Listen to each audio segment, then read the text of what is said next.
पुण्यात गाजावाजा करत छात्रों की गूंज हा कार्यक्रम जोशात अगदी पार पडला, परंतु याला एक वेगळं वळण आपल्याला बघायला मिळालं.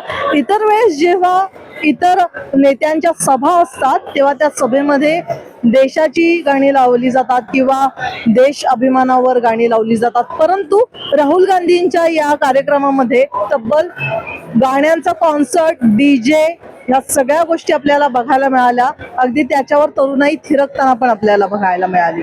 परंतु ही भारताची संस्कृती आहे का, हा प्रश्नचिन्ह इथे निर्माण होतो.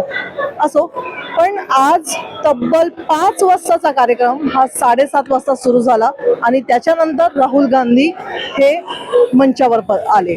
मंचावर आल्यानंतर राहुल गांधींनी ज्या प्रकारे बोलणं अपेक्षित होतं, ज्या प्रकारे या कार्यक्रमाची गाजावाजा झाली, त्याचं थोडंसं माझ्या मते किंवा एकूणच बघणाऱ्यांच्या मते थोडीशी निराशा झालेली आहे. याला कारण देखील तसंच होतं.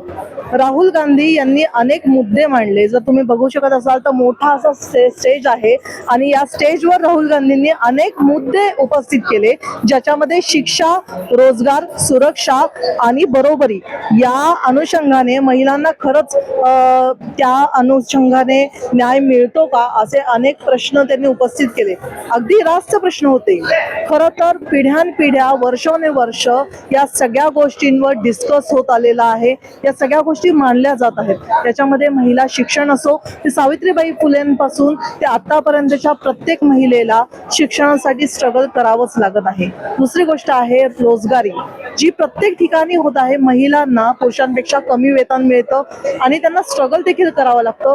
एका गोष्टीनंतर, एका लिमिट नंतर त्यांना आपला जो जॉब आहे तो सोडून घराकडे लक्ष द्यावं लागतं. ही पण अगदी फॅक्ट आहे. त्याचबरोबर असुरक्षितता, महिलांना घरात असो, बाहेर ट्रॅव्हलिंग करताना असो, लहानपणापासून आजूबाजूच्या परिसरात असो, असुरक्षितता ही असतेच. परंतु या सगळ्या गोष्टींवर राहुल गांधींनी अनेक महिलांबरोबर संवाद साधला, त्यांच्या अडचणी ऐकून घेतल्या, त्याच्यानंतर त्यांना कोणत्या प्रॉब्लेमला फेस करावं लागलं हे देखील अगदी ऐकलं. आणि मला वाटलेलं की या सगळ्या गोष्टीतून राहुल गांधी कुठेतरी आपल्या या सगळ्या भाषणातून याच्यावर कन्क्लुजन काढतील. परंतु झालं तेच जे अपेक्षित होतं. या सगळ्या कुठल्याही गोष्टीवर कन्क्लुजन निघालं नाही. मात्र छात्रों की गूंज या कार्यक्रमाच्या अंतर्गत काही महिला धीट झाल्या, त्यांनी आपले प्रॉब्लेम समोर येऊन मांडले. राहुल गांधींनी ते ऐकले. महिलांचे प्रश्न ऐकणारा तो एकमेव नेता म्हणून त्यांना प्रसिद्धी देखील मिळाली. परंतु मुद्दा परत तोच येतो. या प्रश्न मांडल्यामुळे किंवा हे प्रश्न उपस्थित केल्यामुळे राहुल गांधींची प्रतिमा चेंज होणार का, ते या सगळ्या गोष्टींवर कन्क्लुजन काढणार का, येणाऱ्या राज्यसभेमध्ये किंवा लोकसभेमध्ये या सगळ्या प्रश्नांवर ते वाचा फोडणार का, सरकारचं मतपरिवर्तन होणार का, या सगळ्या गोष्टींवर उत्तर मिळणार का, पेपरफुटी थांबणार का, महिला सुरक्षित होणार का, महिलांची बेरोजगारी जाणार का, इथला युवा जो आहे, जो बेरोजगारी, शिक्षण यासाठी संघर्ष करत आहे, या सगळ्यांवर सगळ्या प्रश्नांवर उत्तर मिळणार का. आणि सगळे जे कायदे आहेत किंवा रेप केस मध्ये जे आता काही कायदे शिथिल झालेले आहेत, विनयभंगाचे कायदे शिथिल झाले आहेत, या सगळ्यांवर उत्तर मिळणार का, हा मात्र प्रश्न जो आहे तो निरुत्तरित राहिला. म्हणजे एकूणच की कार्यक्रम झाला तो उत्तम झाला, त्याला त्या अनुषंगाने कॉन्सर्ट पण खूप छान झाला, परंतु जे प्रश्न होते, जे पाहिजे होतं ते त्या प्रकर्षाने मांडलं गेलं नाही असं कुठेतरी मला वाटतं.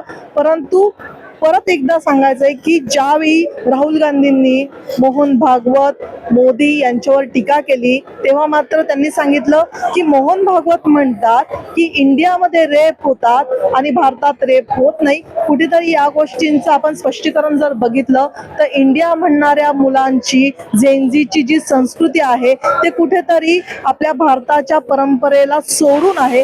त्याच्यामुळे त्यांचं हे वक्तव्य होऊ शकतं.